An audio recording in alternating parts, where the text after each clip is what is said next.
Okay. Notice is hereby given that a regular meeting of the City Council of the City of Sandy Oaks, Texas will be held on Thursday, March 28, 2024 at 6:30 p.m. at City Hall, 22870 Priest Road, Sandy Oaks, Texas, where a quorum of the City Council will be present. All agenda items are subject to action. Join the meeting at the Zoom link and meeting ID provided in the agenda.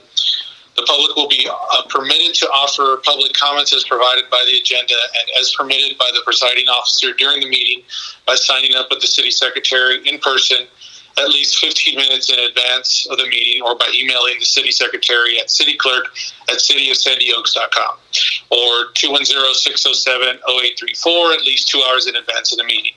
Written comments received at least 2 hours in advance of the meeting will be provided to the city council for consideration. The time is now 6:35. We are in session. Okay, Madam Secretary, may I have a call to order and quorum? Yes, sir. And just for the record, the mayor is joining us via Zoom. Mayor Pro Tem Alvarado? Here. Alderman Coffindaffer? Here. Alderman Rapino? Here. Alderman Fillinger? Here. We do have Alderwoman Martinez. She's absent at the moment. She may dial in. When she does, it'll be announced. At this time, she's absent, but you do have a quorum. Thank you. Yeah. Please stand for the Pledge of Allegiance. I pledge allegiance To the flag of the United States of America and to the republic for which it stands, one nation, under God, indivisible, with liberty and justice for all. We'll also go ahead and do the Pledge of Allegiance to the Texas state flag. That we don't have the No, words I to. guess no one. I'll lead it off. It's okay. Okay. Well, stand. Just stand. Yeah. Honor the Texas flag. I pledge allegiance to the Texas, one state, under God, one and indivisible. I haven't memorized it yet.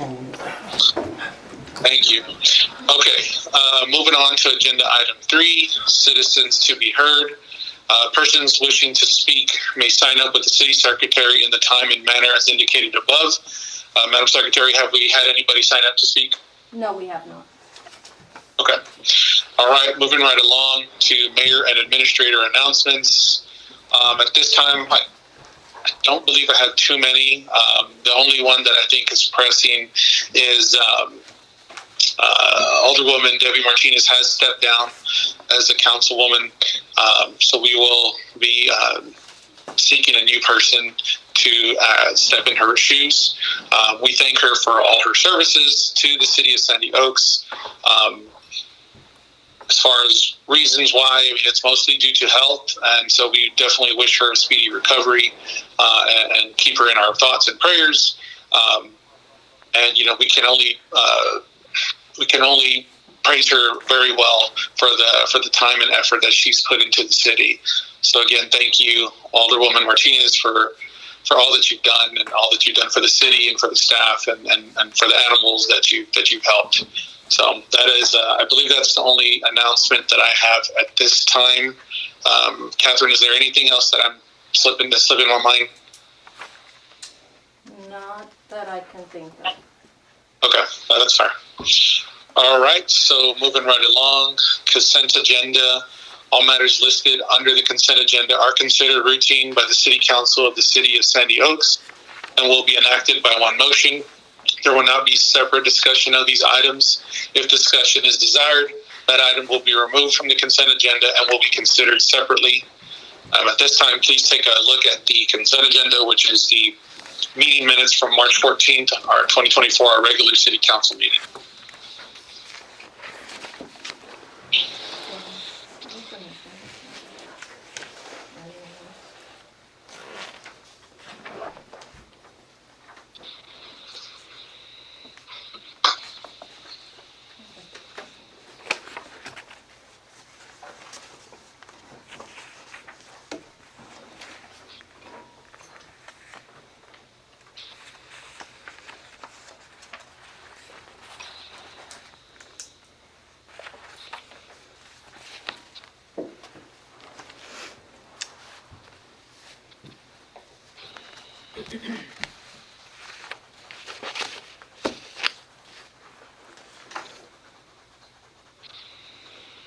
If there's no further discussion on that, I move that we accept the agenda as listed. I'll second that. Okay, so I have a motion from Mayor Pro Tem Alvarado and a second from Alderman Fillinger to accept the consent agenda as presented. All those in favor say aye. Aye. All those opposed? Thank you, that passes. Moving right along, Parks and Recreation, 6A. Discuss and/or possible action on a park improvement project, including the addition of a playground or removal of the existing playground. So this one's kind of new. Basically, CDBG reached out and said, we're up, it's grant season again, and think about some projects that you'd like to do. One of the items that came across my mind was the park and adding an additional playground. I've reached out to one vendor just to kind of get an idea. Currently, at this time, I'm awaiting a quote to be received. We met with myself, our Mayor Pro Tem, our Public Works Director. We took a little tour of the playground to look at locations and so on. So at this time, we are just awaiting a quote. That I'll use that to write the grant application. And hopefully for the next fiscal year, that is something that we can put on under our belts as the next project. Now, that said, right, it says removal of the existing playground. And you may be wondering, well, why remove it, right? And in speaking with the Mr. Puente that came out, you know, that playground is, I think, probably closer to 30 years old. And I guess you would say the policies or the rules or whatever you say about around playgrounds. Mm-hmm. Yes, correct. Around the playground, when it was created or developed, have changed drastically throughout in the last 3 decades. And so his recommendation, because of a health and safety matter, is to actually not restore it or add a cover to it. And in fact, it would be to remove it.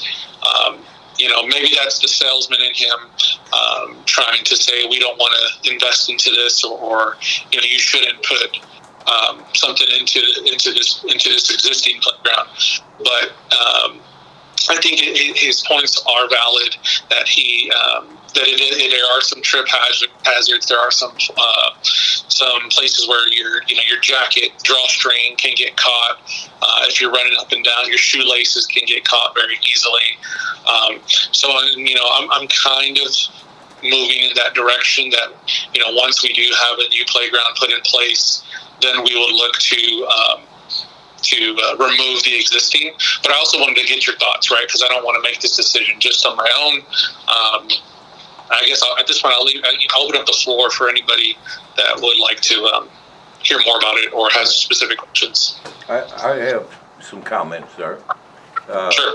Actually, that playground's closer to 40 than it is to 30. Okay. And no, it doesn't meet any of the safety standards, and it's wore out. So it needs to go away.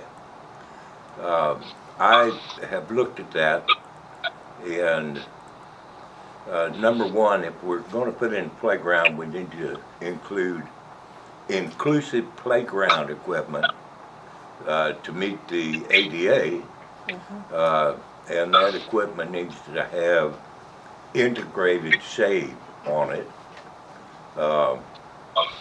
But there's some ancillary things. Because we're going to have ADA equipment there, we have to have at least one ADA parking spot, and we have to have a sidewalk from the parking lot to the playground.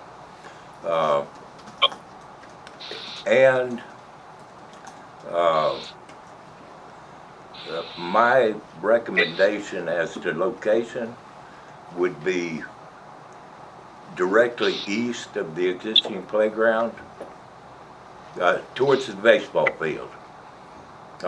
Go in that direction, because from that playground to the east is a lot closer to level than anything else. When we remove the old equipment, I would strip it to match the natural slope of that area. Railroad ties, fence, everything gone. And while we're doing that, we might want to remove the seesaws that are not within the fence. We have a set of seesaws and some swings out there. That 40-year-old seesaw doesn't meet any kind of requirement. I don't even know if it was illegal when they put it in the first time. It did for us. It did for us when we were growing up. But different times, I different times. I hear you. But yeah, there would be relatively little leveling up needed if we go to the east of the existing playground. And so we did look at that area, and no decision has been made. Right, I certainly want to get. I think Jess is going to be involved. Jess Flame, our city engineer, will eventually be involved. One of the other options, Charles, that may kind of help some of the ancillary things that you were mentioning, is if we actually put it closer to the community center. To the left or to the right of it, there's ADA parking spots already available there. It's closer to the restrooms. It's closer to water. So should we, want to add a water fountain or what have you, it's less of a trek. It's still very preliminary. Again, we'll have more discussions about it in the future as far as where do we want to put it and what we settle on. There are 3 books that should be somewhere in the office, if not on the table in front of you, that we can look for some ADA equipment. And he did bring some of that up to where it won't be one giant playground, but it would be a smaller ADA accessible playground with the 5 to 12-year-old range right next to it, right? So it is inclusive. It does, if you do have someone that doesn't need the ADA type equipment, like their brother or sister doesn't need it, then they could all play together on the same playground and be more inclusive. So there are options for that. The other thing that we discussed was not having pea gravel or engineered wood fibers, what they call EWF, which is basically like a mulch, almost looks like a mulch. And he recommended like a 1 turf or 2 a poured rubber mold, which basically, they pour the rubber down and it sort of hardens and becomes a soft surface that has some buoyancy to it.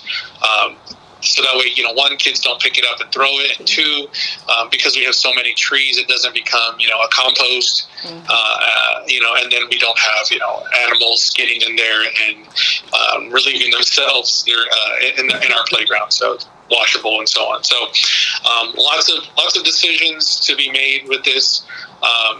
The first thing is let's come up with a number. I'm probably going to apply for $200,000 because based off of just some of the general ideas that we came up with in that specific meeting, it's not cheap.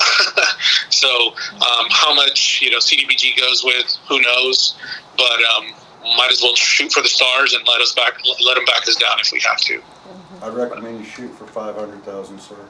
I don't think that's available. I'm not being sarcastic by it, but Alderman Villager brought up some good points about the need of concrete, pathways, and definitely, I believe everybody's going to tell you, we need shade over the situation. Yeah, we have.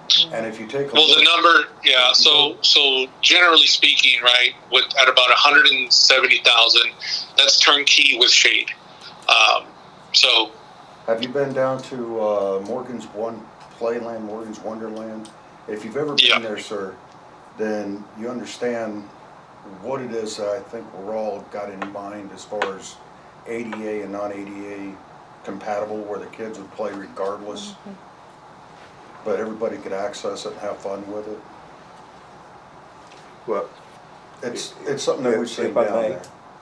the term inclusive means ADA and non-ADA mixed. because the, Well, that's why I brought that up, because they already have that set up down there. It's When- freaking beautiful. yeah, the term inclusive means that a handicapped child and a sibling not handicapped can share the same space. Exactly. Right. They're not segregated So- or anything. Well, that's why I brought up the Morgan's Wonderland, because that's the way that's done. I think Yeah, that's beautiful. that should be looked at as an example. Maybe not to the scale they have done by a long shot, Of course. please no. That's millions down there they've done wonderful work with, but Well, one of the things we have to look at, when we do, when we did the grant with CDGB for the streets, the engineer gave us a cost estimate, and that's the one we went with. But if we're not going to pay him to provide that service, we also need to look at, when we get into it, we have to do, publish, request for bids, and a minimum of 3 respondents to meet the federal guidelines. So, I would reach out for about 250,000, because we have looked at playgrounds and playground equipment, and none of the prices are going down. A inclusive playground the same size as we currently have with integral shade,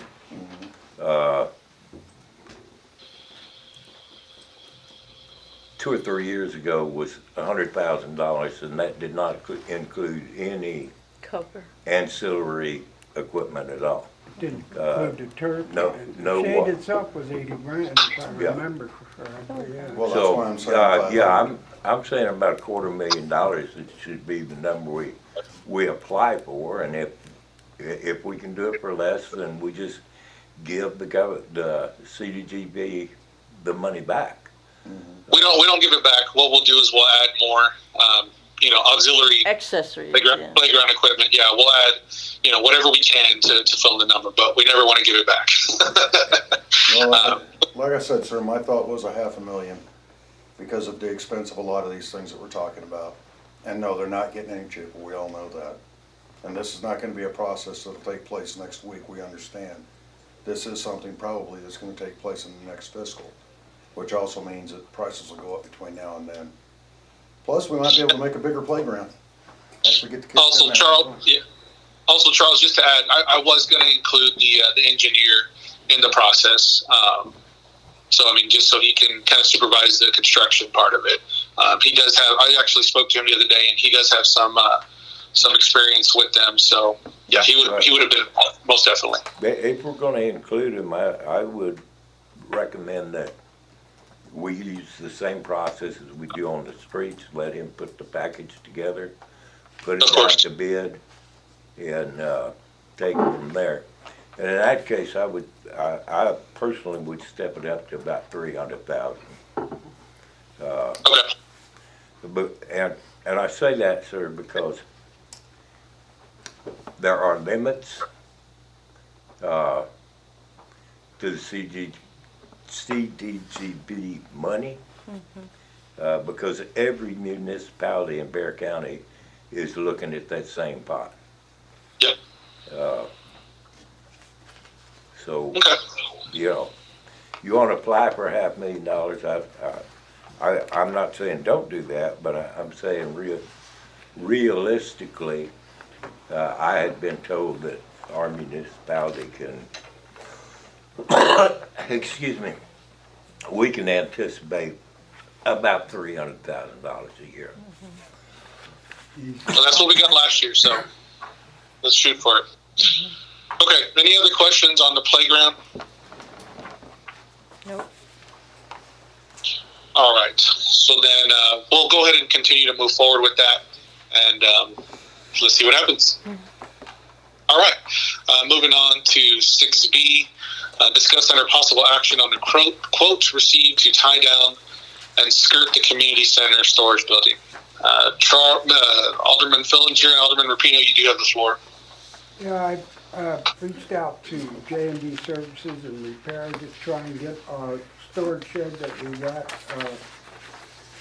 back in, I guess it was December or something, and that's when we got the recently? quote. I'm talking about the storage shed, yeah.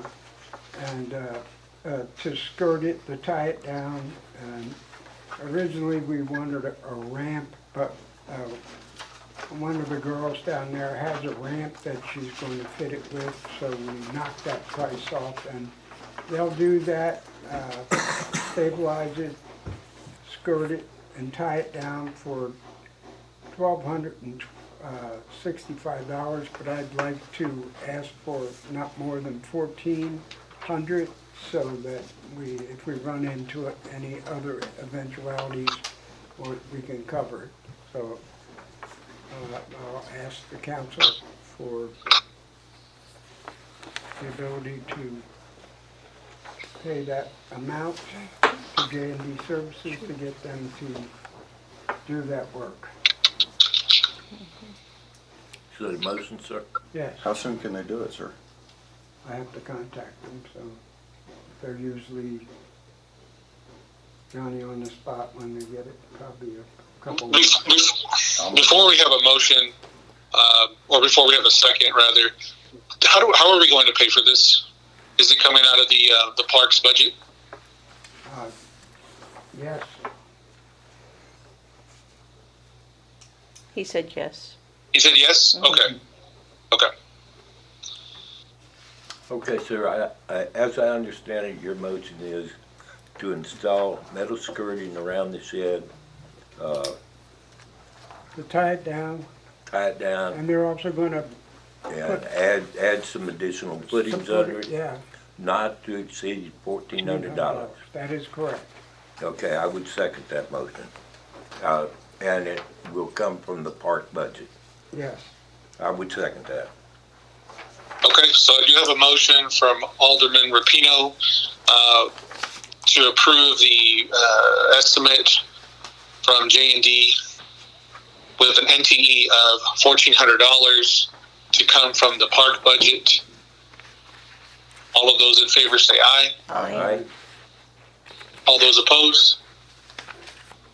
Okay, thank you. That passes. All right, moving right along. Animal control executive session. Oh, actually, let's look at.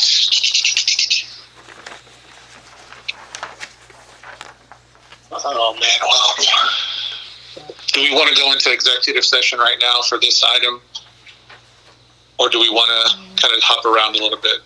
Hop around, sir, go for it.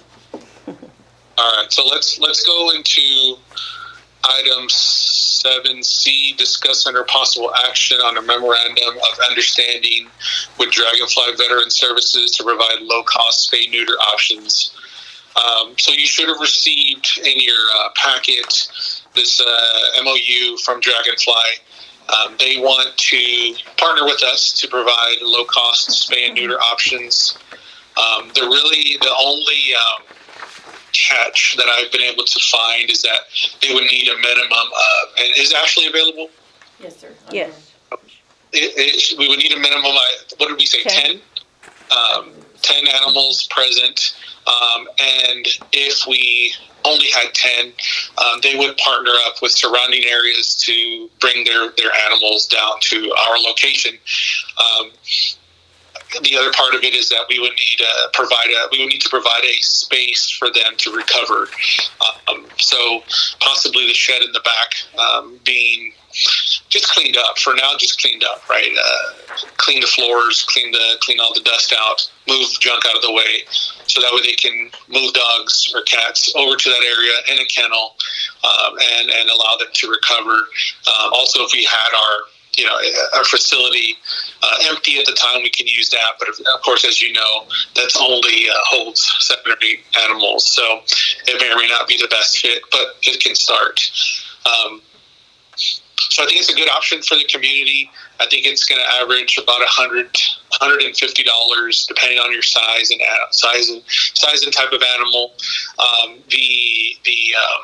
The only shot that is required is the rabies shot. So you either provide proof or they actually provide the rabies shot in the cost of the spay or neuter program. So we don't have to, my fear was that we were going to nickel and dime them, our citizens, once they showed up, right? It's $100 for this, it's $25 for that, it's $50 for this, and it's no longer low cost. But in working with, I guess their marketing team, the cost that they know up front is the cost of all services, minus, if the animal, has heavy bleeding or needs more medicine for pain or so on and so forth. So that's just a little bit about this. Is there any questions on this particular? Yes, sir. Using the existing building isn't going to work because one of the things they mentioned is a climate-controlled area. So I do have something to add or say. ma'am, It's only if it's more than 40 dogs or 40 animals, 20 dogs. If more dogs are to be included, contract D is responsible for providing a safe space or a climate-controlled building. So if it's more than 20 dogs? Yes. Okay. So you don't. So I'm assuming they have like a trailer where they'll do recovery. Yes, sir. Okay. And, worst case scenario, right? We do have the city hall room where, again, they're in kennels. We can clear it out and, that everything will be controlled there and it'll be easy as possible to get them in and out. So that's if we run into that situation. Are the I don't animals, know how many people we get to sign up initially, but hopefully we can start getting some of the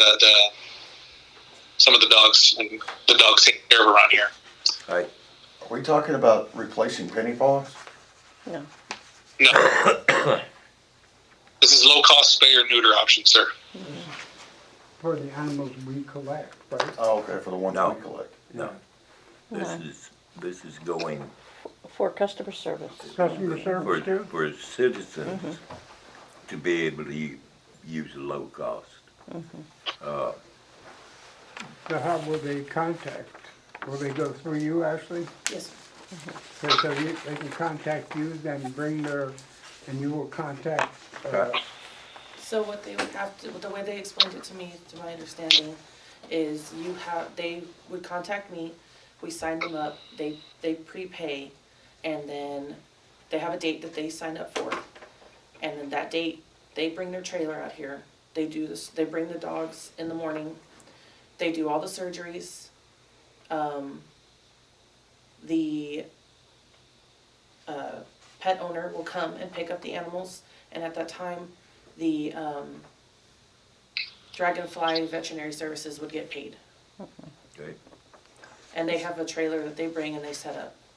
is So it just sorry. for dogs? it would be, I believe it's for dogs and cats. cats. And Dogs and cats, yes, Okay. sir. Set Oh, up to all 40 right, I see. animals, Feline. including up to 20 Right. dogs. I looked for cats, but I didn't see it, so. And Yeah, there's so they're many feline. slots for each size dog. And if we do have an area where we can put bigger dogs or climate controlled area,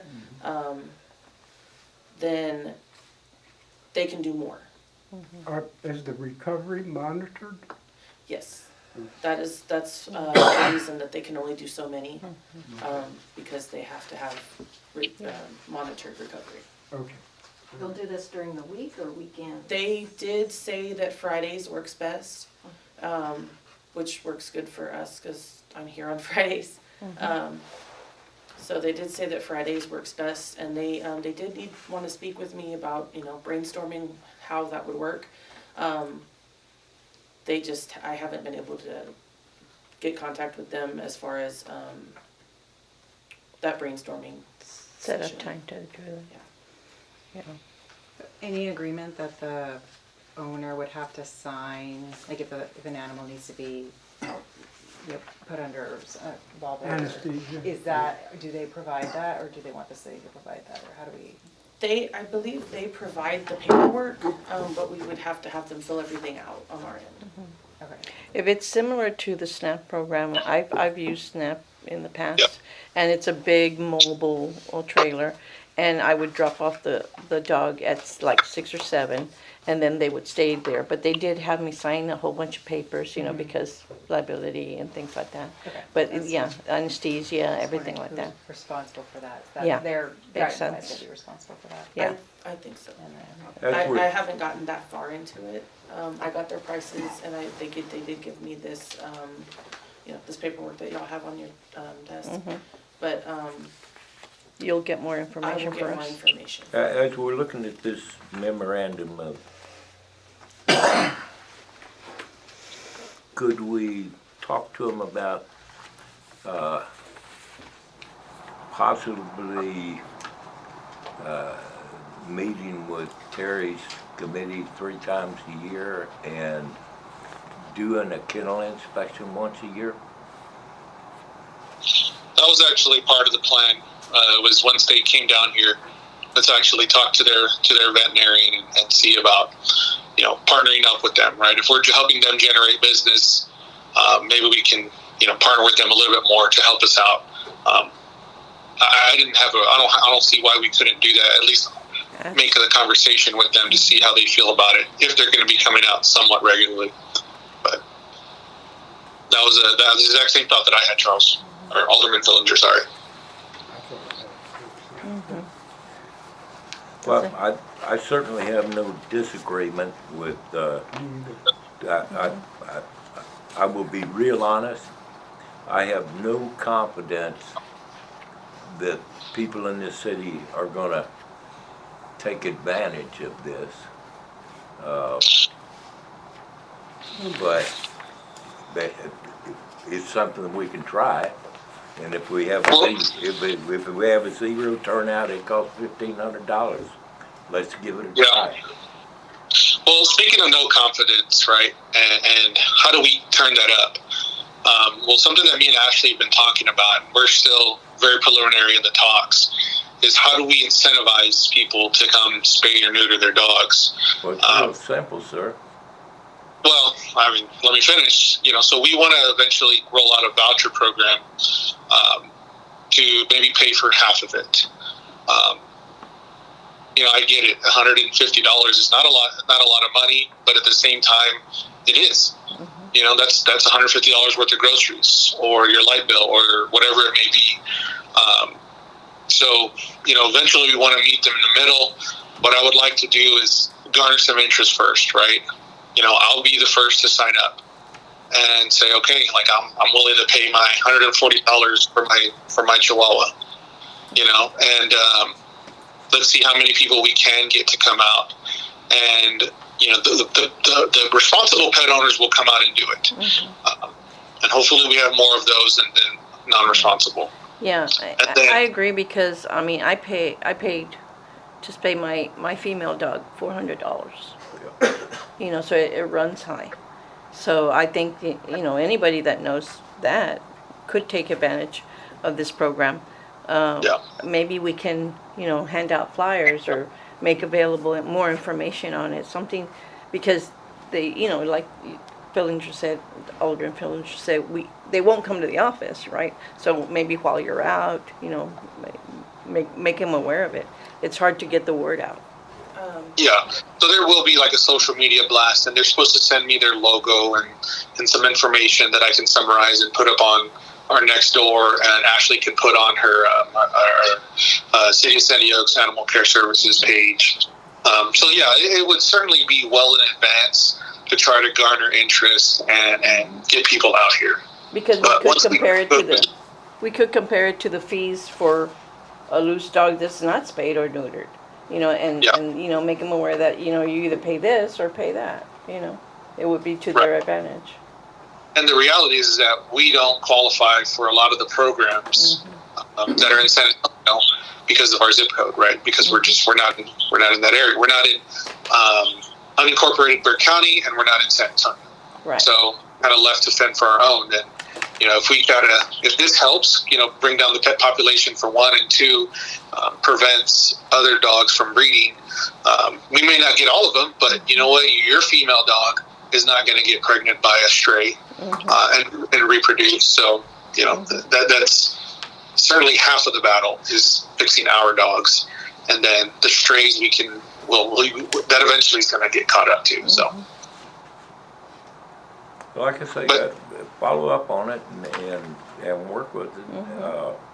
I certainly have zero opposition to any program that reduces the dog population out here.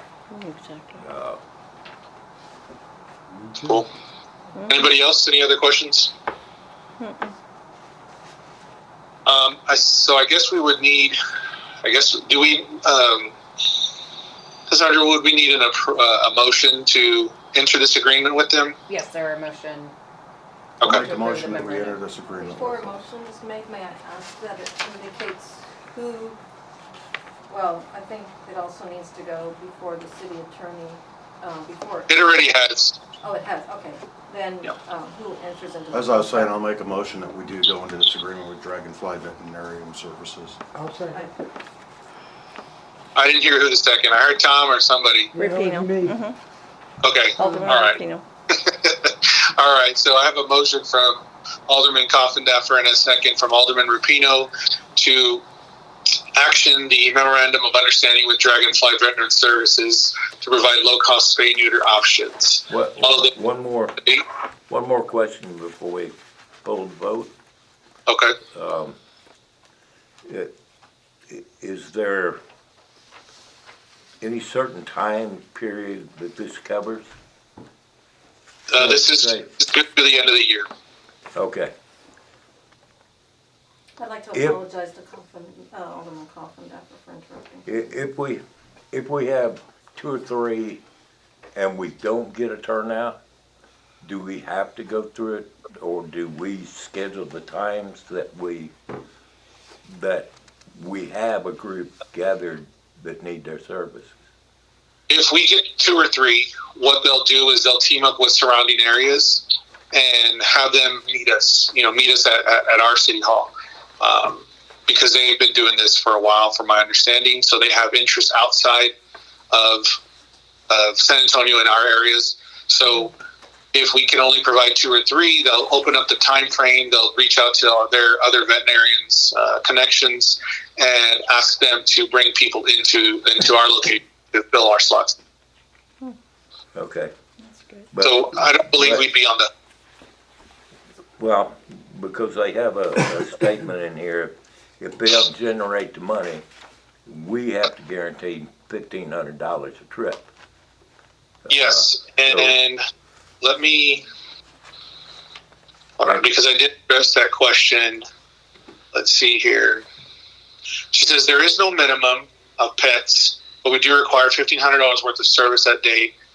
Most of our mobile clinics will easily run that day, or easily run double that day. And in other conversations, she's also mentioned, she will extend the time frame to bring in other communities into our areas, so we have the $1,500. Okay.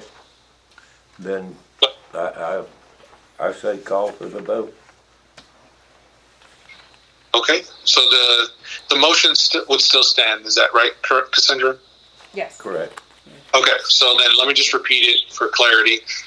So the motion was by Alderman Coffindaffer to action the memorandum of understanding with Dragonfly Veterinary Services to provide low-cost spay-neuter options, and a second by Alderman Rapino. Is that right? Yep. Yes. All right. All those in favor say aye. Aye. All those opposed? Thank you. Ashley, we'll go ahead and probably Monday. Let's touch base and let's reach out to them, and we'll start moving and shaking on them. Okay. All right. Let's move to agenda item 8A. Is Delma in the office? Yes. I sure am. Okay, great. So discuss under possible action on a resolution number 2024 I don't have the number in front of me. Do you? 193? 193, appointing Delma Doyle as city secretary, providing a severability clause and providing for an effective date. Cassandra, can you help me with that since I'm from a distance, or if you want to designate it to our mayor pro tem? Which part are you referring to? The I think we just need to get her sworn in. Is that right? Signature? oh, well, first the Swearing. resolution needs to be Passed. approved. She was Okay. already appointed, or she was already approved to offer the position, and now the position just needs to be approved by the resolution. And then after the resolution, she could be sworn in. But once she swears in, she takes on the office, so she would effectively take over the rest of the meeting, if that, or you can swear in at another date. Then we won't swear her until April 2nd, just because I don't think that we didn't discuss that part, and so I don't want to put her on the spot. So. Please don't. So we need a motion for the resolution, right? Yes, sir. Yeah, so I'll make a motion that we, Adopt. uh, Adopt. adopt the resolution number 2024-193, a resolution of the City Council of the City of Sandy Oaks. I'm promoting myself. Texas, appointing Delma Doyle as the city secretary, providing a severability clause and providing for an effective date. And I'll second. Okay. So I do have a motion from Alderman Pino and a second from Mayor Pro Tem Alvarado to accept the resolution number 2024-193, a resolution of the City Council of the City of Sandy Oaks, Texas, appointing Delma Doyle as the city secretary, providing a severability clause, and providing for an effective date. All of those in favor say aye. Aye. All those opposed? Thank you. And I will sign that when I return to office. There was no other actions on this one then, right? Because we won't swear her in until next Tuesday. Okay. All right. All right, so let's move on to the next item, agenda item 8B. And discuss under possible action on revisiting the city's paid time off policy to include regulations on the usage of paid time off. Mayor, Yes. I was going to ask if we could postpone this to the next meeting, only because I've been doing some research on how other cities have set this up and how better to, and to get input, from other officials, and just to see that maybe we can approach this another way. Okay, let me explain kind of what it is, but I don't disagree with that at all. Okay. Just so that way everybody's aware of what we're talking about. So in general, in a few months ago, we changed our PTO policy to basically any time away from the city had to be deducted from your paid time off, from your PTO. And that was the decision that we made at the time. After getting some feedback, some staff members believe that it's it's a hindrance to their PTO bank, which I can agree with. Right? I mean, it does hurt your potential time off in the future. Should you have to leave unexpectedly. And so, what we would like to do is basically reinstate the previous PTO policy, which would basically say if you are, calling in sick for the day, you are able to use paid time off, and or rather, you are allowed to be not paid, so unpaid time off for that time instead of using your PTO bank. So that's just a little bit about it. We can just certainly talk about it some more at a later date. I get that we want to get some more feedback and do a little bit more research, but I just wanted to lay it up for everybody to understand what this was about. But if there are no other questions, then we can move forward to the next item. Any questions? Do we have to say that we're postponing it for the next meeting? Yeah, we can do it. I don't think it's a motion, but We'll just postpone it. The mayor can postpone Oh, on yeah, his own Yeah, you authority. can postpone it, he said. Okay, so then let's postpone it to the April 11th meeting. Okay. All right. Moving on, discuss and or possible action on the modification of the construction contract for the City Hall parking lot project. So the reason why this got brought up is, again, the contractors being salesmen, they want us to take out the current parking lot that's in existence, sitting up front where we have the handicap spots. They want to level it out, put in new base, put in new asphalt. Not necessarily. The original plan was just to reseal it so it all matches. Okay, so why do they want to pull it all out now, sir? Say it again. Why do they want to pull it all out now? So it's uniform. Okay, no. I'll be the first to tell you no, that we don't need to spend $7,560 to make it uniform when the sealer's gonna do that for us already. That's a waste of money. I mean, I don't know if it's going to do that already, because if you look at the asphalt, it certainly has some degradation, where the chip seal is kind of pulling back a little bit, but it'll certainly be the same color and it will be striped if we continue with the existing contract. I say we just leave it where we're at, sir. I agree. Because right now, we don't need to do anything that's gonna slow down this contract. They need to get it done as quick as possible. It's taken them too long already.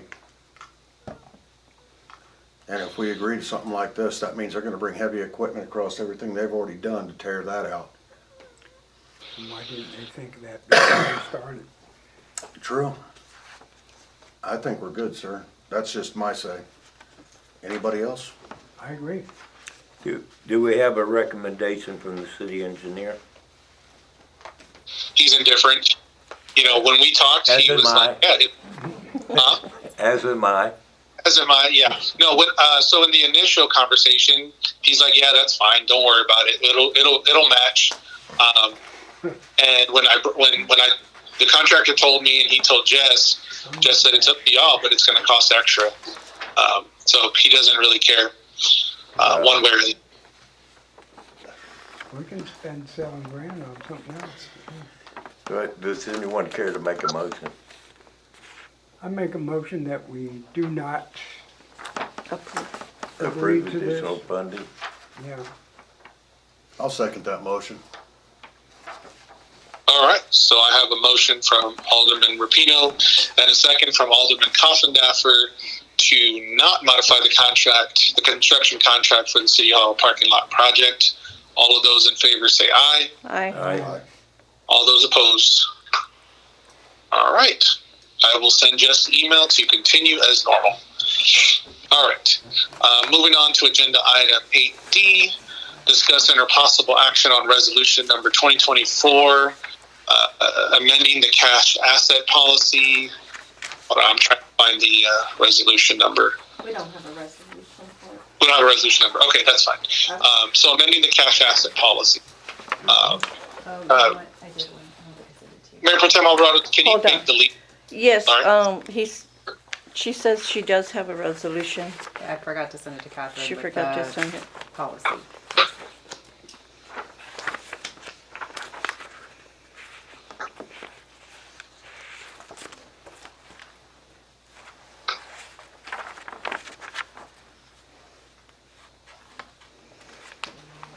Would it be 194, considering the city secretary was 193?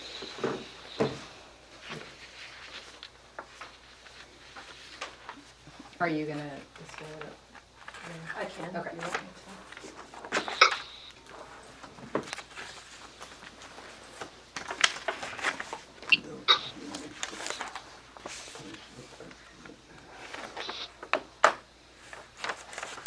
Yeah, but I see no expense coming on if they have to come to Mayor Pro Tem, are you there? Yes, I am. Did you want to talk through the? Yes, I'll To the talk to it. Regarding the policy that was amended December 9th, 2021, it's been, roughly 3 years since then. It was amended to make sure that the register in the municipal court receipts was balanced, and also the departmental transaction receipts cash was balanced. Also, to make a change that as the balance exceeds $1,000, that there should be deposits made. I believe you, Mayor, were on the council at that time, and Alderman Fillinger was on council also. And the point was made that, to your point, was that also to include that all receipts and checks or anything cash would be reconciled within the month and deposited within the month with no carryover. So besides the semi-monthly deposits, they were supposed to make sure that all deposits, even if they had to make an extra deposit right at the end of the month, make sure that everything was deposited within that month was deposited. I'm sorry, what document are you reading this from? From the cash asset control Not the, policy. no, I mean the original. Oh, Do we have access to that right now? no. Did we? No, I printed it and I watched the video and audio just to make sure that what I was thinking of changes I'm would gonna be. ask that we postpone this until everybody has those same documents in hand, so we You can want all this follow one? along, yes. Okay, Because the only thing we're looking at is a piece of paper that's not a right. resolution. I was gonna, It's just a bunch I of was gonna notes. give you that information and then talk to the redlining. Well, But I'm if you asking need this more all be information, postponed that's- until we have everything, everybody has access Okay. to it equally. What is that resolution number, ma'am? 190, oh, that one that she has. The one that you have? This one Yeah. is, it didn't give a resolution number here. I don't even know if it's On in the the board account. there, Yeah, If that's the one. here it is. you should- 2021 144. 2021. 144.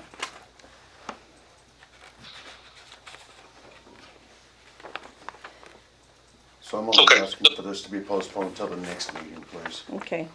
Okay, I can provide this information, or the city yeah.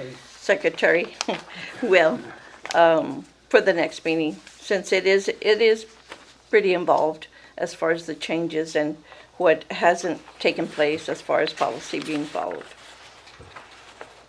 Okay, so we're going to postpone item 8D. 8D. Okay. All right, we'll move that to old business for next month. April All right, 11th? yeah, April. Okay. April All right, 11th. moving into 8E, discuss and or possible action on increasing the city tax rate during the adoption of budget and tax rate process for the 2024-2025 fiscal year. I'm going to turn this one over to Alderman Fillinger to let him discuss. Sir, you have the floor. I'm sorry. That's good. Okay, thank you.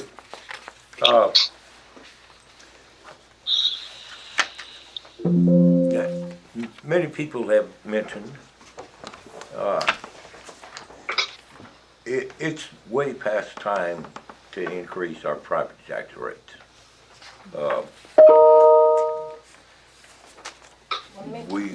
We have always, as a city, been underfunded. We will not be able to change the tax rate for the 2024-2025 fiscal year. Because to raise the rates, we have to put a ballot initiative to seek citizen approval of an increased tax rate. Let me ask you a question. Isn't it only if we raise it above a certain level that we need an election? Or am I in error? Technically, you're correct, but I'm thinking, because of our current tax rate, including the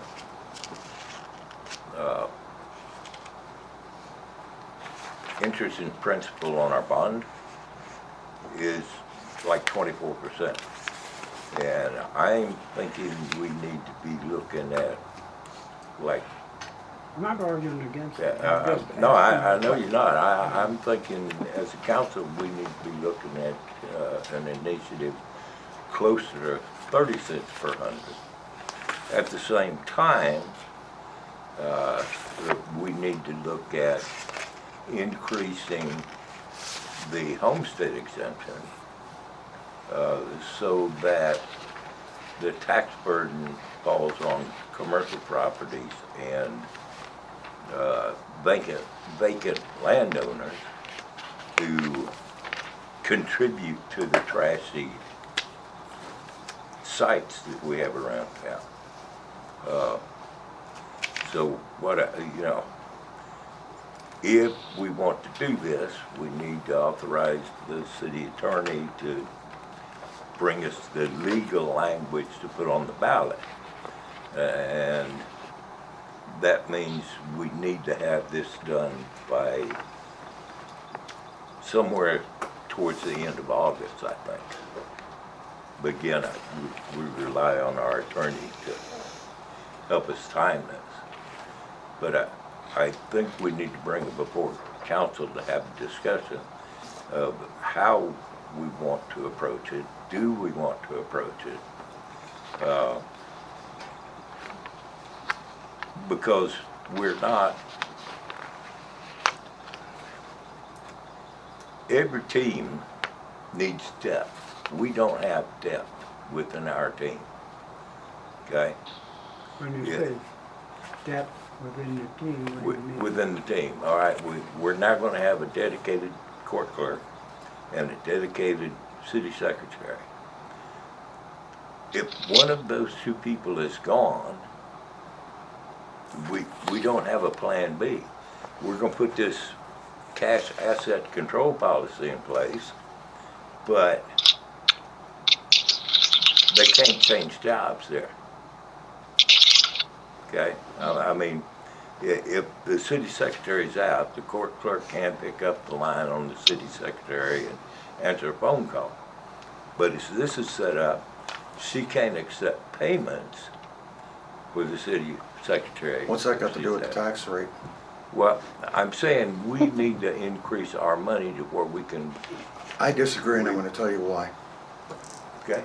At the end of the last fiscal year, well, better yet, at the beginning of the last fiscal year, we had over $1 million for a budget for this city. I do believe the term was, we have never had that much money come into this city for budgeting in the history of this city. We're hitting 10 years. Next, at the end of last year, how much was a pressure washer that your department wound up with, ma'am? How much money was spent on it? $9,999.99. I would like that number. And I do recall that I was one that said no, but then I was also told, well, we've got to spend the money or we lose it. Hear me out. I'm being told we got to spend the money or we lose it. Now that's $10,000 minus a penny. There was vehicles bought. Has We either nothing have to do spend the with money or we property lose it. tax, sir. This is our citizens' tax dollars. Sir? Whether it's coming out of property tax or what, sir, it's my turn. So here's what I got for you. Now you're talking about increasing the homestead tax. So that means that the 4,000 plus or minus citizens don't really feel the burden of this tax increase. But the tax No. increase will be held over to commercial properties and vacant properties. I thought we wanted to draw commercial business here. I thought we wanted to entice people to live here. But if we take a tax burden and put it over to businesses only and to vacant properties that are not being developed, why would I want to open up a nice little store out here on the corner of A and B that would draw more traffic into this community? Why would I do that? Why would I want to keep the business that I have open in Sandy Oaks that is giving tax dollars to this city when my city council's talking about making me responsible for a larger tax burden? Yes, on my house that I have in town, that's not going to be increased in taxes. But the business that I run, the taxes are going to be increased. So you see, sir, right now, I'm trying to get an understanding of what it is you want us to take a look at and think about. What is the purpose for the tax increase? A city So- administrator. For the job of city administrator, so Yes. we're looking for a certain number. Well, Correct? hang on, guys, hang on. It's not just for a city administrator. It's not just for, a deputy clerk or whatever it may be. Any increases are going to obviously increase our budget. which then means one, we can add positions. But two, one of the biggest complaints that we all receive is the lack of road repairs. And guys, we can't repair all our roads based off of what we're bringing in taxes right now. One, we have a lot of staff, right? We have a lot of staff, and everybody commands a salary. We have expense because we need equipment, because we need materials to be able to do the jobs that we've been assigned. So it's not just a tax to add staff. It's a tax to support the roads, to support the police department, to support, yes, the addition of staff. It's not just for one thing, right? Like it can't just, it's never going to be just for an administrator, right? That's just not realistic. It's for everything, guys. Everything is a very large encompassing word, sir. What was the 10-year plan on road repairs for this city where we had a revolving repair job going? Has that been looked into yet? Because that's one No, of the sir. things you Have brought you up. looked into it? And if we're looking at having to do tax increases for road repairs, what's our 10-year plan on that? Would you like to develop one? Because we don't have a 10-year plan. I know you don't, sir, but I know the mayor and I have discussed it, and that's why I'm Didn't we asking. used to have a line for road repairs? So we Budget line? We do. We have still do. budget for- Okay. But we do have a line item for road repairs. And basically that line item is cold patch for potholes. And we couldn't increase it. I mean, we can, but you're talking about a drop in the Then you have to bucket. take money from somewhere else. So the perfect example is New Mathis, right? Over a mile of road and a road leading up to it, over $1 million. We don't have it, right? There is not enough money in our budget to say, let's put $1 million in the road repair budget so that way we can, replace the next road. Well, we got that one with a bond. Right, exactly. So there's not enough taxes to go in currently and add a significant budget line. So that's why we want to add increased taxes so that way we can increase that line. So that way we can do some, not just cold patches, but like some actual true repairs, right? Where they cut it out and they redo it, right? I mean, it's never going to be the full road based off of what we bring in taxes. It's always going to be on bonds and grants. Unfortunately, that's just the way the city makeup is, right? We have bigger properties. We have lesser home values. We don't have a lot of business, so we don't get a lot of sales tax revenue. So the money that we generate is never going to be for a complete replacement of the road. It's always going to be for a repair. Now, the repair, To Alderman Coffindaffer's point, how do you expect to attract commercial businesses? Well, because we have one of the lower property tax rates in Bear County. But we're raising the commercial tax? But not to the point where it's out-competing San Antonio. The reality is that businesses out here, We can't compare to San Antonio, isn't that true? well, sure, no, that's fair. no, we We're can't not San compare. Antonio. We can't compare to San Antonio because they have 2,000 miles of roads that need repair. Okay? They have, last I heard, 200 miles of sidewalks that they need to repair. We don't deal with sidewalks. We don't? But we do need to deal with streets, and we do need to have actually, sir, it should be a 7-year maintenance program for city streets, not a 10-year program. Okay? That's true. Many streets out here have not had a repair in 20 years. Yeah. But we can't Okay. repair without the equipment. Even if we have the money, We can. we still need the we can- equipment. So we need to put this up on the ballot. But it needs to go to the ballot for the citizens to say aye or nay. Okay. Ma'am, how long would it take, how much time do we have before it has to be turned in for the ballot? You would have to adopt the budget by the tax rate by August 19th and order the election at the same time. So that would be the November election.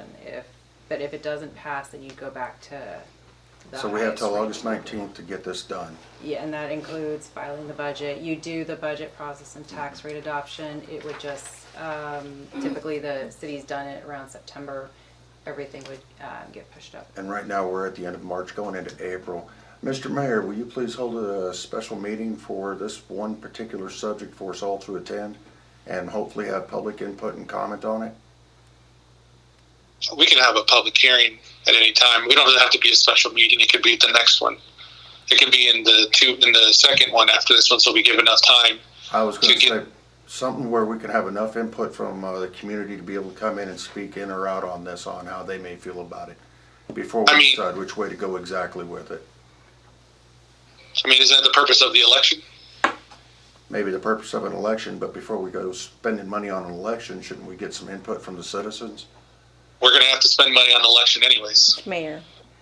Yes. Yeah, I know it's the mayor election, but the money's gonna be spent on that anyway. I mean, we could have it for I mean, I don't have a commercial problem. property input. Yeah, I don't have a problem putting it out there for people to talk about it. But that's also the purpose of an election, is for them to talk through their votes. But, yeah, if they don't understand, So most let's have a people. town hall where they can come in and talk to us about it. I'm asking for a special meeting of the city council and the mayor public for this, hearing, just for the yeah. fact that under our regular rules, right now, no citizen sitting in this gallery could speak to me. All right, so then let's do this. Let's just put it on the 25th, the April 25th agenda, that we'll have our first town hall meeting to increase the tax rate. Does that sound fair? April 25th? Yeah. Okay. We're gonna have to put it in paper too, wouldn't we? But keep in mind, this also pushes it out a month, right? So if we don't have any action on it, then now I have one less month to start working on it. So, You've also just got got- a full month to put the numbers together to show us what you're thinking about, sir, to where we can understand it. Well, okay. we can start working on it before we have the meeting. Do we have to post that meeting? Town hall meeting? Say town hall meeting. I think we do, but I'm not sure. I can't remember. I would highly suggest we do for Well, this. Yeah, we do. If you're gonna have a town hall, you have to, it's an Gotta be open in the- meeting. And you have to post an agenda about what's gonna be spoken about in the town hall. And that can be a very generic description, or it can be a very narrow description. Depending upon if you wanna hear about the loud neighbors next door, or if you want to limit it to, let's talk about this subject. Because then you have people talking about everything. A generic town hall can run till 2 Yeah. o'clock in the morning. So just to discuss this one item. Yes, ma'am. That's my suggestion, is that we do have a town hall for the purpose of the city tax rate. Right. How it's gonna affect commercial, how it's gonna affect residential, how it's gonna affect the city overall. Just to give them more information. Correct. Okay. It'll be at the same time as the meeting, or do you want it beforehand? Is it before the regular meeting? Is it gonna be a separate? Because we'll post it in the newspaper, then they'll come in for the public town hall. I think we should have a town hall and possibly not have that meeting on the 25th. Not make it a city council meeting that day, but have a town hall meeting that day. That's my suggestion, but I'm open for, What's the usual that you've had in the past? Well, I don't know if our city's ever had one in the past, have they, sir? that- Yeah, we've had two. Oh, yes, we Plenty of did. them. Oh, And, yeah, for the bond. And we had one in 2016 that was a rather generic. The list of things to be spoken about was about a It was page long. Everything. It was every There was city everything. possible Yeah. item affecting the city Yeah. was on there. So, if we're gonna limit it to one item, I would think we could have a town hall and a regular meeting Yeah, afterward. we've had it that way Because- before. A month without a city council meeting is a long time. Yeah, it should be. And few people. You know, we can have one meeting a month, but they run till midnight. That's why we have 2 meetings a month. But So your input is Have before the, the meeting, after the Before the meeting? meeting. before the The meeting. way they usually work, yeah. Before the regular meeting, Yeah. and if we're running late, we can do exactly what we did tonight and postpone things that are not critical. Okay. So our town hall will be on the 25th at 18:30. And then our regular meeting begin immediately following. Immediately following, yes. So you need a motion, and also to be posted in the newspaper. Published as normal, and Published. hopefully more so. Actually, we don't. No. We You don't need a don't. We don't No? need, Oh, good. we don't need to, make a motion. It only has to be posted, and the mayor can call for a town hall meeting at any time he wants to. Okay, good. Okay, so then we'll have a town hall on the 25th of April, right? Did I look at that right? On the 25th of April. Charles, let's work together to kind of come up with some ideas on how we present this to citizens and to the other council members. And then we'll just see what happens from there. Okay? Alrighty. Okay, so then I think that cuts it down to our last 3 items. So then at this point, we will jump to 7A and 8F. So 7A is executive session to deliberate the appointment, employment, or duties of deputy animal control officer and conduct candidate interviews pursuant to Texas Code, Government Code Section 551074, personnel matters, and executive session to deliberate the grievances submitted by court clerk interim city secretary Catherine Yelton pursuant to Texas Government Code Section 551074, personnel matters. Mayor, Yes. I am asking that the 8F be do not go in executive session. I want to. 8F, you said? 8F. Okay. Cassandra, is that okay? Yes, if she's objected to the executive session, it would all be in public, it'd be, conducted like a hearing. Okay. So then let's break into executive session for 7A, and then we'll come back and close out. After we do that, then we can close out 7B, and then close out 8F and 8G. So that Before you close the public meeting, can we call recess and then adjourn into an executive meeting? You can close the open meeting, and then once close the open meeting, adjourn the open meeting, and then go into executive session. At that time, you can take a recess in the executive session. So we have to, You Or can not adjourn, eventually- recess. okay. But we have to come back into the open meeting, or we can just move directly into Just the move directly executive? into executive session. Okay, sir, before you close the open meeting, I'd like to request a 10-minute recess and that we re-adjourn directly into executive meeting at 19:58. okay. Oh, No, All right. Reassemble in 19. oh, It's a At 10-minute. this time, Yeah, 10-minute break. okay. okay, at this time we will take a 10-minute recess and return to executive session at 7:58. And the you're right. time now is And the time is now 5:48. 7:40. 19. Texas time. 7:48. Oh, sorry. I'm looking at my time. I'm in California. The time is now 7:48 p.m. We will go into a 10-minute recess to return to executive session at 7:58 p.m. It is now 8:09. We are back in session. Do I need to announce the closing of the executive session time? No, that's only in executive session. Okay, perfect. All right, so then, thank you for everybody coming back. Let's move on with agenda item 7D. Council, you have the floor. Okay, 7 7D, excuse me. 7D. Bravo, that's the one we're talking about. Yes. Mr. Renee Salinas, isn't it? Yes, sir. Okay, so the job offer is very simple, $15 an hour, part-time, on probation for 90 days.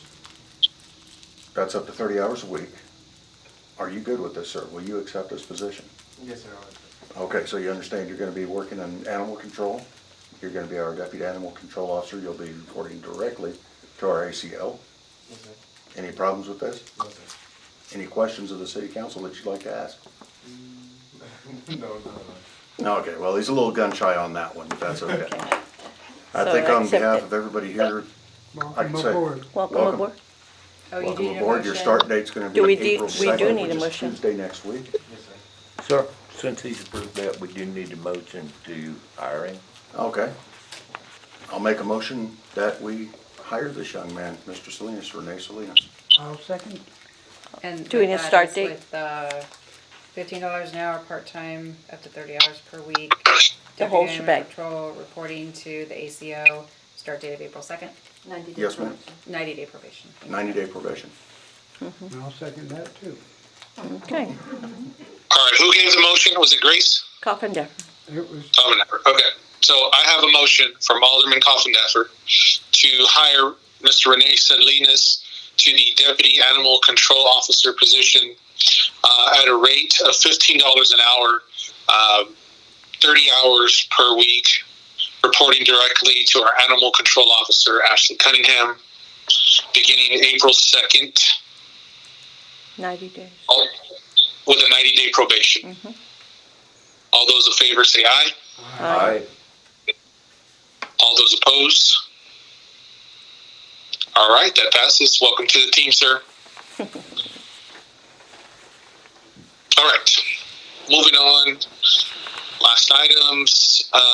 So we will discuss item 8F in open session to deliberate the grievances submitted by Court Clerk Interim City Secretary Catherine Yeltsin pursuant to Texas Government Code Section 551.074, personnel matters. Along with this item is 8G, discuss under possible action on grievances submitted by Court Clerk Interim City Secretary Catherine Yeltsin. Madam Secretary, do you want to explain, or I've never done this before, so Catherine, please, or Cassandra, please kind of inform me on how this works. So she has the opportunity to first address the council, give, similar to an opening statement, talk about her grievance, and then council has the opportunity to discuss amongst itself and ask her questions if necessary. And at the end, she would close it. She could address. She would be the last to speak on it. She would have. She can address any questions that the council or any discrepancies between what the council said or clarify anything, and just give a closing and what she's requesting, and then the council would vote on the grievance, whether to approve the grievance or deny the grievances.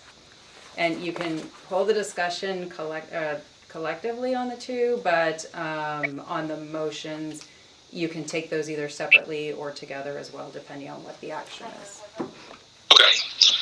All right. So, Catherine, you go ahead and take the floor and kind of give your opening statement. If you want to combine them, you can, or if you want to speak to the first one, to the unauthorized absence, and then we can discuss that and then talk through the second one. It's up to you on how you want to do this. Actually, the first one, according to my notes, would be the 8G is the unauthorized absence, whereas We could take it by date. There's one for 8F. March 7th and one for February 27th. Right? So I'll just start with the February 27th probably, since that's, or I could read them both. I'm just gonna, rather than recap, I'll just read the grievances so there's no question on what was on it. So I dated it March 13th. This was a note to file from the mayor titled Insubordination. And the insubordination note to file was dated March 8th. My grievance was dated March 13th. So on February 27th, 2024. I'm not gonna give times or anything. I received an email from the Texas Municipal League Intergovernmental Risk Pool reminding their members to make any needed changes to their automobile, real and personal property, and mobile equipment coverage. In the past, this information was updated by a previous mayor. On the same day as having received this email, the said email, I created a profile for Mayor Martinez on the it should be TML IRP website, and emailed him informing him of his user information and a screenshot of the vehicles that were on the policy at that time. And then a couple of more emails were exchanged after that. So that was February 27th. On March 8th, I received a note to file titled Insubordination regarding failure to maintain insurance on city-owned property, in which it states the city secretary shall keep all contracts made by the city secretary. And as a sole keeper of the insurance program and their contracts, it's your responsibility to maintain accurate records of our property and protect the city assets. So first of all, the city secretary does not enter into contracts, the city council does. I've never been the sole keeper of our TMO IRP policy, and it's not the city secretary's responsibility to protect city's assets. These are more the responsibilities of a city administrator, which we don't have. Pursuant to ordinance number 2016-51, the duties of a city administrator, with additional paragraphs, ensure compliance and enforcement of the state, federal, and local statutes, as well as grant and contract provisions, and administer all contracts with the city to ensure their faithful execution. In the absence of a city secretary, these duties... Administrator. I'm sorry? You said city. I'm sorry, administrator, thank you, ma'am. In the absence of a city administrator, these duties do not transfer to the city secretary. Therefore, I feel the mayor's note to file has no merit, and I'm requesting the removal of this note to file from my personnel policy. I can read the other one, or it's up to you to discuss that one. Let's discuss this one. And I would like to see us postpone this until we have a council of five. No, sir. So you have a what? A council of five, A council of 5? yes. Well, Ms. Martinez recently stepped down today. Yeah, I know that, yeah. And that means if we But have we a have a tie, quorum. if we have a tie vote though, The then mayor. the mayor votes to break the tie. And And I And you feel feel. like, obviously, he's that's- the one that wrote the... I feel like that may be I a personally bit of a feel conflict this of interest. is ambiguous, this particular grievance, because, I don't think it's ambiguous at all. well, I mean, it's ambiguous in that, maybe I used the wrong term, I don't know. I'm gonna ask you not to postpone this, ma'am. I have to agree that, Because If if we there is a postpone it, that's a tie- stress on you you don't need. I'm here every day. But you still don't need to stress with the possibility of, I don't need a note in my file either. exactly, So, what I'm saying is that, this should be addressed today. did anybody ever tell you to your face that you were supposed to take care of the insurance on these vehicles? No. Is it in writing anywhere that you should No. take care of the insurance No, on sir. these vehicles? And in the So, past. I mean, if this is not codified and you weren't told directly to do it, then I think that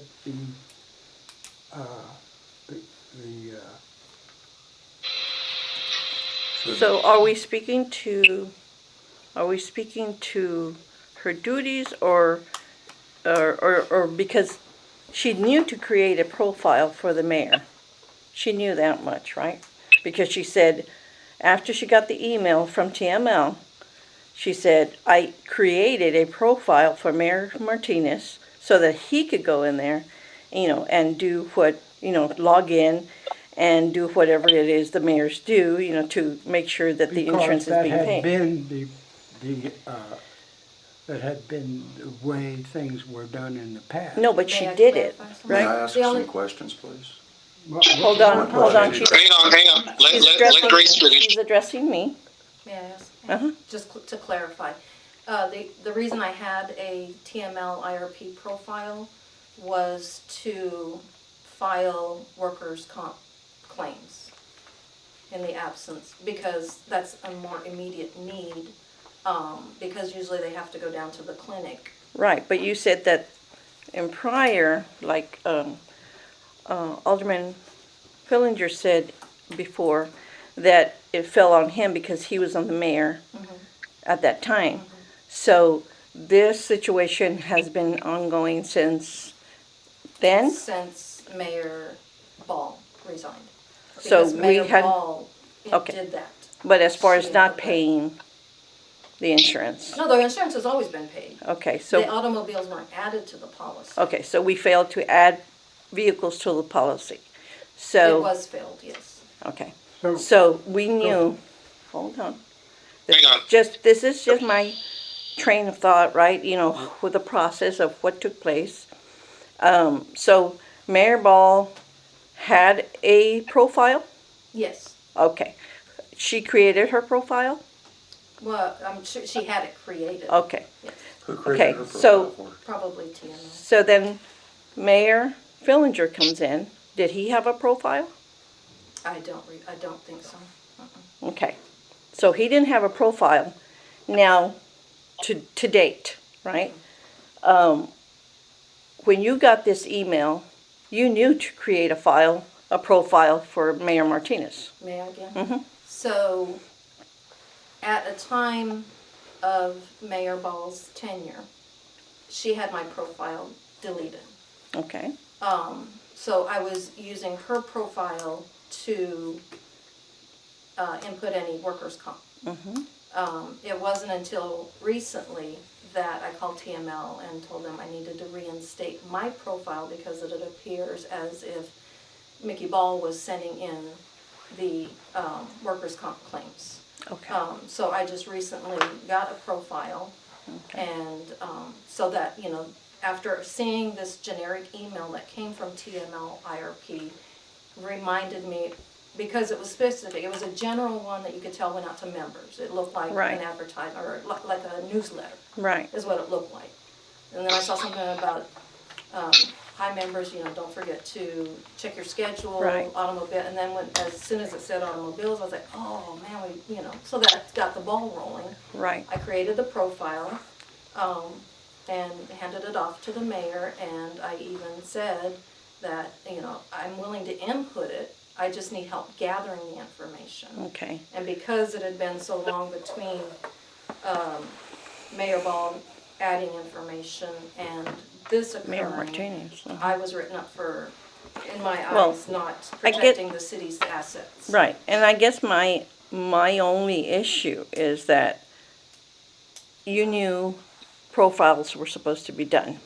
You don't want that responsibility. You knew you didn't have it, right? Because Mayor Ball used to do it. So you didn't create a profile for Mayor Fillinger, right? So that dropped the ball there. No, it wasn't my responsibility To then create do a that. profile? No, No, it's not. No. So who the mayor. so should why do- did you create one for Mayor Because Martinez? it was, the, Of it the problem important, it came was- up, so that's it why was she timely. created it. Well, that's my point.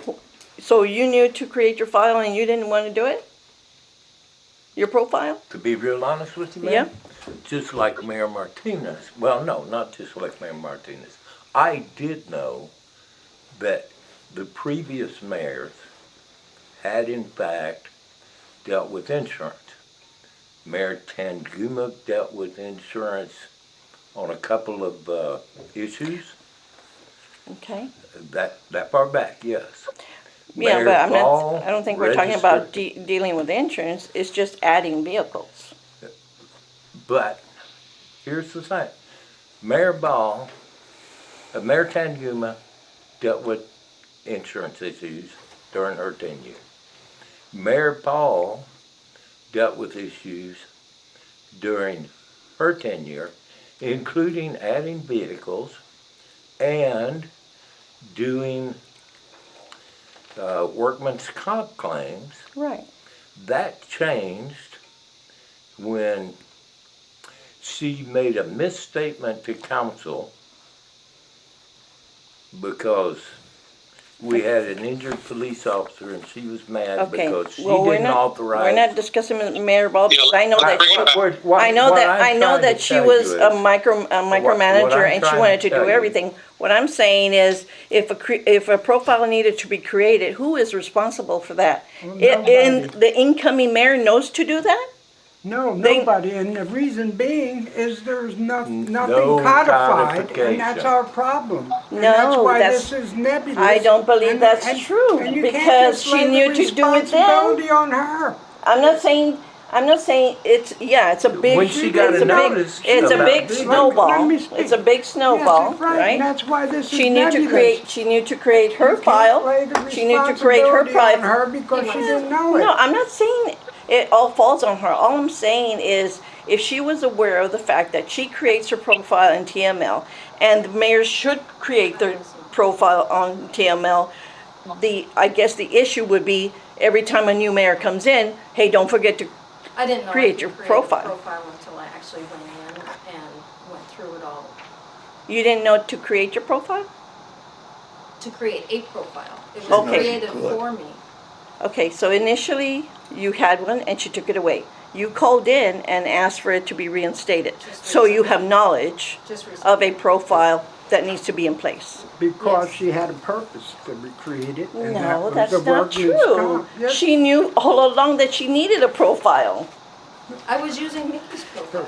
You said she canceled yours. She did. That's what I'm saying. You knew of a profile that was yours at some time. It was gone. Point. It had to be Okay, reinstated. but you had knowledge of it.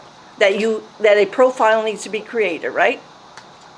You If I knew. wanted to show You that knew to workers' do comp that. claims were under, not Okay, submitted all by I'm me. saying is you had one, Mayor Ball took it away, you called them to 2 years reinstate. later. Right, 2 years later, so as far as, Because of this. because you needed to be in there, whatever else you did, but you knew that it didn't fall on you to add the vehicles, but you didn't inform them that they needed to create a profile for themselves, because you didn't want to do, you don't have that responsibility. At least inform them that they need to do a That profile. was my informing. I can't think of This every. is, no, this is your informing, you're right. But you see, there's, This was my way of there's, informing him that Okay. this is yet another responsibility that right. is for city And administrator. I'm not, It's and my I'm not, way of and trying I'm not to- denying that. I know that, you do a great job, I'm not denying that. What I'm saying is, when there's knowledge of that a profile needs to be in place, and you had knowledge. The knowledge came back to mind when I got the email. Well, no, because what part do you play when you have your profile? I don't What do play you- any part. Okay, so why do you have If it? someone gets injured, I So go why in. do you have it? Okay, can I answer that? Yeah. Okay, thank you. Well, no. When I never go into it. Only if someone gets injured. Okay, I do, and it's not very often, thank God, I do a workers' comp claim. Okay. Just so that their okay, injury is but covered. the only reason they reached out to you was because you were the person, It's a generic email that the goes point of out contact, to right? points of contact. So, that's, In fact, if I look that's back where on it, I it don't might have been understand, Mickey's. if the mayors are in charge of something that falls on them, why aren't we letting them know that they need to do this? I'm trying to, but things don't, I Okay. don't have a list of I things that I've got So, to Grace, what are tell you each saying mayor. that- I'm just saying, So, I'm but just that's saying not the there's- object of this. The Well, object of this okay. is she didn't do the insurance. So, well, so we okay. need to- Yeah, and- I guess my point is that, we have vehicles in the streets uninsured, and we're giving tickets to civilians for no insurance, and then they don't get to say, I forgot, or I didn't know. But that is not what is said here. No. What we're saying here is that she didn't insure the vehicles, but no one told her to. and No, they didn't add the vehicles, the insurance was always in place, but they didn't add them, so if Well, the vehicle isn't added, it's like she's It's not driving around in insured. her truck and kill somebody, and who cares? Right, it's not And, insured. and how does this show caring? I mean, seriously, So we need a motion to. I messed up. I knew Agree or that the disagree with prior this? mayors dealt with the insurance, And I So did you knew not that do you were it. supposed to create a profile? You knew that? Forward to this No. argument. But I did know that other mayors dealt with the insurance company. Okay, so when new mayor comes in, who briefs To him? what this is. Who briefs him on his duties as far as Well, that? You know, in a Nobody. perfect world, That's the the problem we outgoing have. mayor would offer to assist the incoming mayor, like I offered to assist Mayor Martinez. In this world, the outgoing mayors have always walked out angry. Until this time. Cassandra, did you want to say something? So how many Ma'am? vehicles were not added? So, I was gonna address Go ahead. Alderman Coffindaffer's Go ahead, because question. we need a break. So the grievance procedures either allow the council to authorize somebody on council or representative to look into it more and then come back with a report to council. Or you can approve the grievance, which means that that particular reprimand, what she's requesting, would come out of her file, or you deny the grievance, which means it would stay in her file. So you need a motion to do that, It would be a right? motion for you. Okay, well, I make a motion that we approve the grievance. I would second the motion. All right, I have a motion from Alderman Rapino and a second from Alderman Coffindaffer. Alderman, I mean, sorry, Alderman Fillinger, excuse me. yeah. you got My your apologies. books mixed up. Alderman Rapino and Alderman Fillinger to deny the grievance. All those in favor say aye. Approve the grievance. To approve the grievance. They're accepting the grievance that it Yeah, won't go in her file. Sorry if I'm not saying it correctly. To accept the grievance, right? To approve it, yes. Approve it. Approve it. The Approve. grievance for- Okay, hold on. Let's take a step back. All right, so I have a motion from Alderman Rapino and a second from Alderman Fillinger to approve the grievance. All of those in favor say aye. All right, Aye. Aye. How many was that? 3. 3. 3. Okay. All those opposed? Aye. Okay, 3 and 1. The ayes have it. Okay. Or the yeses have it. Okay, so then let's move on to the next. Next grievance. So, All right, Catherine, do you want to tee this one up again? yes, sir, thank you. This is regarding a note to file titled unauthorized absence without prior approval dated March 8th. My grievance memorandum is dated March 13th. So my grievance begins as on Thursday, March 7th, I received a text message from my next door neighbor that FedEx was delivering 2 large boxes at my home address and leaving them in the right-of-way outside my driveway gates.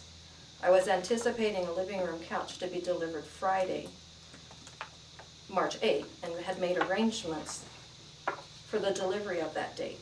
Once I read the message, I searched the building to find someone to cover for me in my absence, but I was alone in City Hall.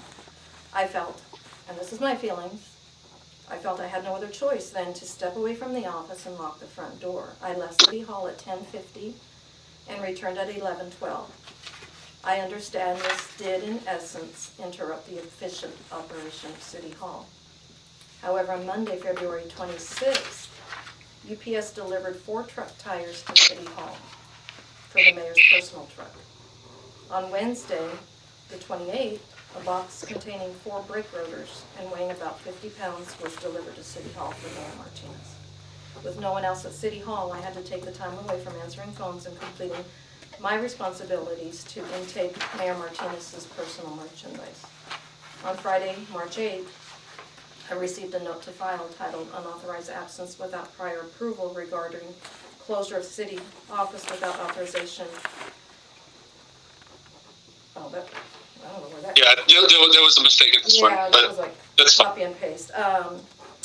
So the grievance, or the write-up said, in part, the personal delivery of merchandise, although unexpected, is not a valid reason to close City Hall. In my defense, the delivery of the mayor's personal merchandise is not a valid reason to take me away from the phones and other responsibilities, so therefore I am requesting the removal of this note to file from my personnel file. May I start with some questions? I'll start with the second half of that. when you done the intake of mail, did you go out on Priest Road? Did you leave the property? Yes or no? No, they come inside. Okay, so you were still in the building when you done the intake of the mail. Whomever it was for, I'm not worried. When that showed up, you were still here in the building, correct? Yes, I was. Okay. When your situation arose with your property being delivered out at your home, who'd you call? I didn't call anyone, I ran out of here. I was trying to. You just left. Yes, I did. Okay, so you were wrote up for leaving the property. That means that the deflecting over to whatever's going on with the mayor has nothing to do with this. You never left the property when you done the intake. That also means that you admitted to what you've done and that the mayor's write-up was correct. So with that being said, I'm gonna make a motion that we deny this grievance. I'll second. And that was from Alderman Rapino, the second. Yeah. Correct? Okay. So I have a motion from Alderman Coffindaffer to deny the grievance regarding unauthorized absence without prior approval, and a second from Alderman Rapino. All of those in favor say aye. Aye. Aye. All those opposed? All right, The motion passes. This grievance will stay in file. Or this note to file will stay on record. All right. I think at this time, Yeah, Sorry? you can close. I can summarize. Yes, ma'am.